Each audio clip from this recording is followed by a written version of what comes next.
The Federalist No.11. The importance of the Union, in a commercial light, is one of those points about which there is least room to entertain a difference of opinion, and which has in fact commanded the most general assent of men who have any acquaintance with the subject. This applies as well to our intercourse with foreign countries as with each other. There are appearances to authorize a supposition that the adventurous spirit which distinguishes the commercial character of America has already excited uneasy sensations in several of the maritime powers of Europe. They seem to be apprehensive of our too great interference in that carrying trade which is the support of their navigation and the foundation of their naval strength. Those of them which have colonies in America look forward to what this country is capable of becoming with painful solicitude. They foresee the dangers that may threaten their American dominions from the neighborhood of states which have all the dispositions, and would possess all the means, requisite to the creation of a powerful marine. Impressions of this kind will naturally indicate the policy of fostering divisions among us, and of depriving us, as far as possible, of an active commerce in our own bottoms. This would answer the threefold purpose of preventing our interference in their navigation, of monopolizing the profits of our trade, and of clipping the wings by which we might soar to a dangerous greatness. Did not prudence forbid the detail, it would not be difficult to trace by facts the workings of this policy to the cabinets of ministers. If we continue united, we may counteract a policy so unfriendly to our prosperity in a variety of ways. By prohibitory regulations, extending at the same time throughout the states, we may oblige foreign countries to bid against each other for the privileges of our markets. This assertion will not appear chimerical to those who are able to appreciate the importance of the markets of 3 millions of people, increasing in rapid progression, for the most part exclusively addicted to agriculture, and likely from local circumstances to remain so, to any manufacturing nation, and the immense difference there would be to the trade and navigation of such a nation between a direct communication in its own ships and an indirect conveyance of its products and returns to and from America in the ships of another country. Suppose, for instance, we had a government in America capable of excluding Great Britain, with whom we have at present no treaty of commerce, from all our ports. What would be the probable operation of this step upon her politics? Would it not enable us to negotiate, with the fairest prospect of success, for commercial privileges of the most valuable and extensive kind in the dominions of that kingdom? When these questions have been asked upon other occasions, they have received a plausible but not a solid or satisfactory answer. It has been said that prohibitions on our part would produce no change in the system of Britain because she could persecute her trade with us through the medium of the Dutch, who would be her immediate customers and paymasters for those articles which were wanted for the supply of our markets.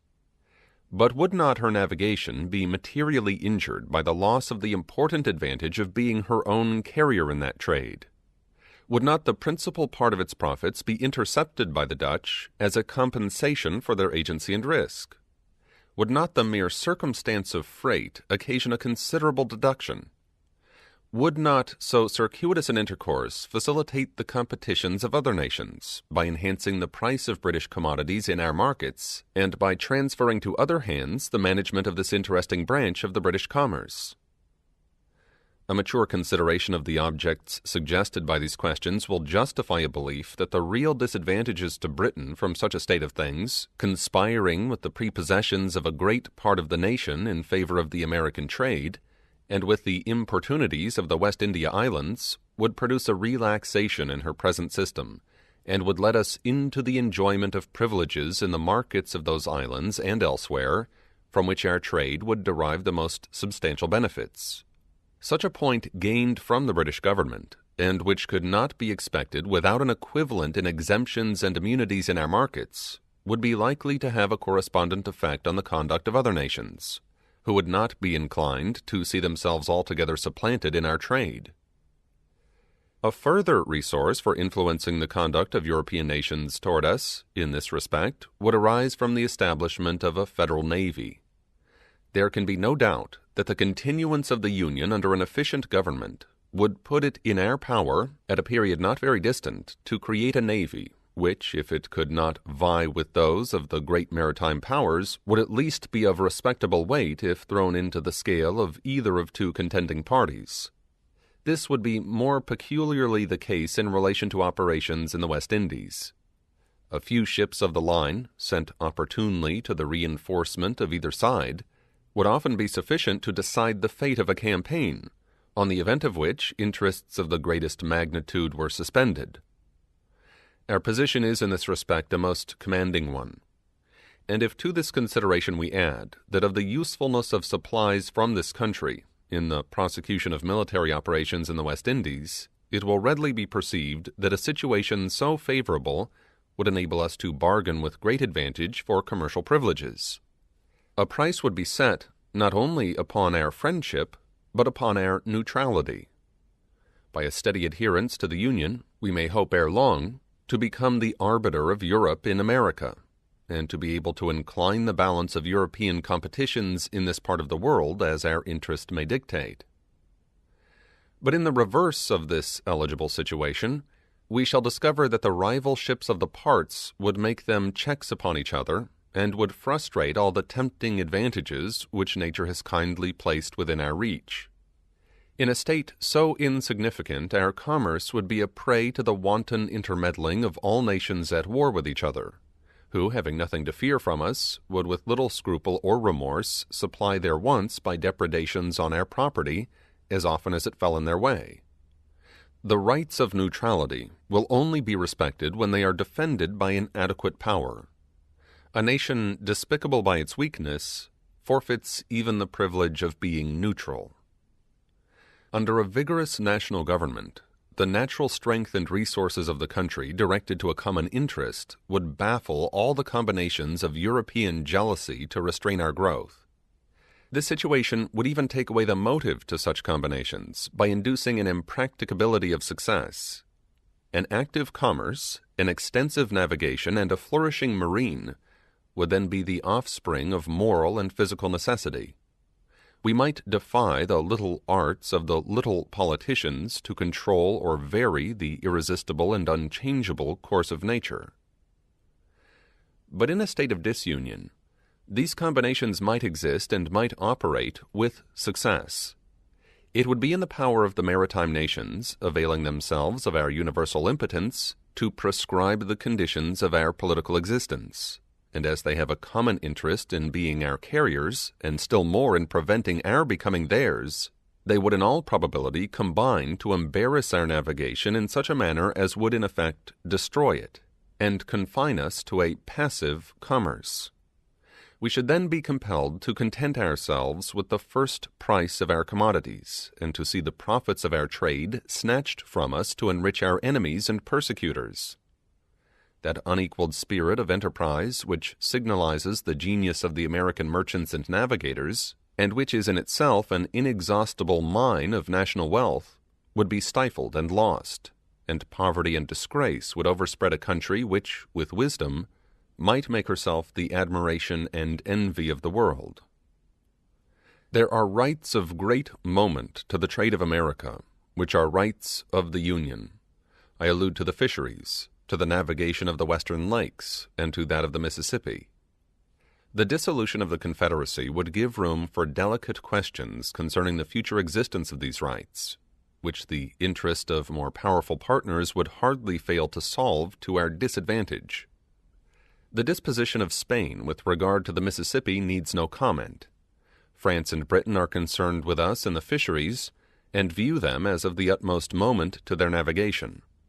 They, of course, would hardly remain long indifferent to that decided mastery of which experience has shown us to be possessed in this valuable branch of traffic, and by which we are able to undersell those nations in their own markets. What more natural than that they should be disposed to exclude from the lists such dangerous competitors? This branch of trade ought not to be considered as a partial benefit. All the navigating states may in different degrees advantageously participate in it, and under circumstances of a greater extension of mercantile capital, would not be unlikely to do it.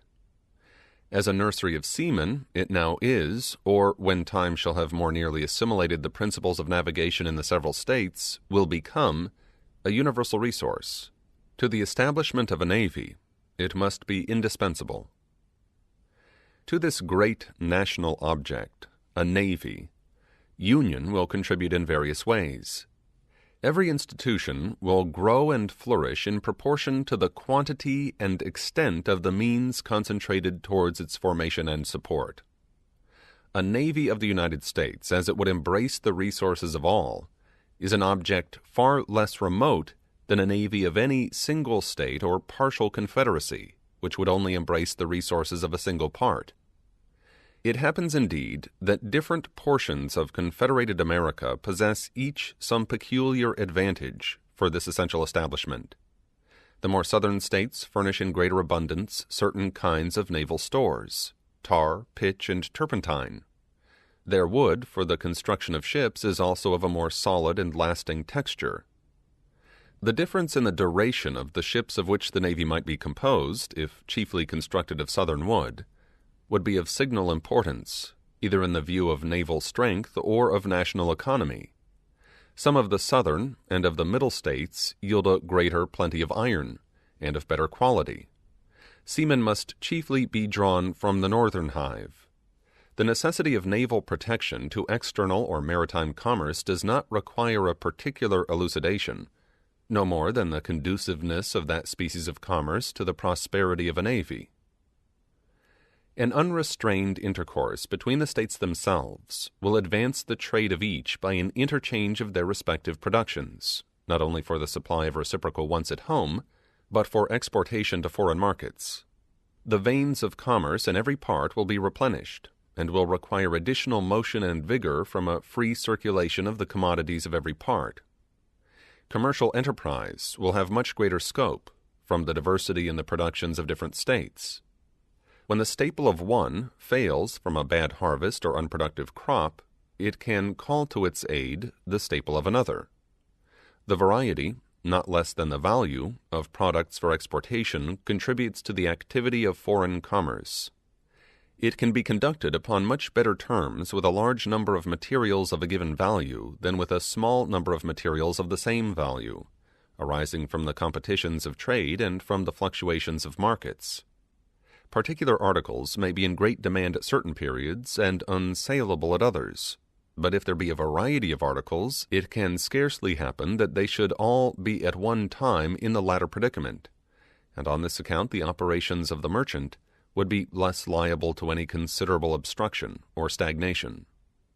The speculative trader will at once perceive the force of these observations, and will acknowledge that the aggregate balance of the commerce of the United States would bid fair to be much more favorable than that of the 13 states without union, or with partial unions.